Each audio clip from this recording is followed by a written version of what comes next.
Welcome to the Rim Brake Rodeo. We hope this video helps. You're starting now. First, confirm your phone supports eSIM and is unlocked, because an incompatible device ends the process.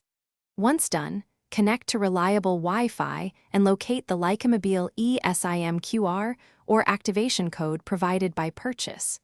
You'll also want your Lycamobile account info and ID ready. This speeds validation. Make sure to back up any current cellular plan if you might overwrite it. This step sets the foundation, so the scanner and profile installation will proceed without interruptions. You now scan or enter details. Open your device's cellular settings and choose Add Cellular Plan, then scan the Lycamobile QR. If the scanner fails, enter SMDP plus address and activation/installation code manually. This ensures the eSIM profile matches Lycamobile server.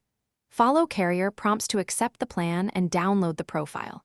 Once installed, assign a recognizable label and set whether this eSIM is your data or voice line.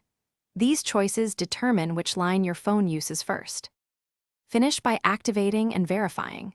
Restart the device to complete profile handoff, then confirm Lycamobile appears as your carrier and signal shows.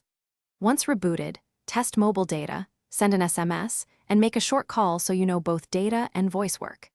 If something fails, retry scanning or manual entry, check APN settings against Lycamobile's recommended values, and only then contact support with your eSIM ICSID or activation ID. That troubleshooting step speeds resolution if activation stalls.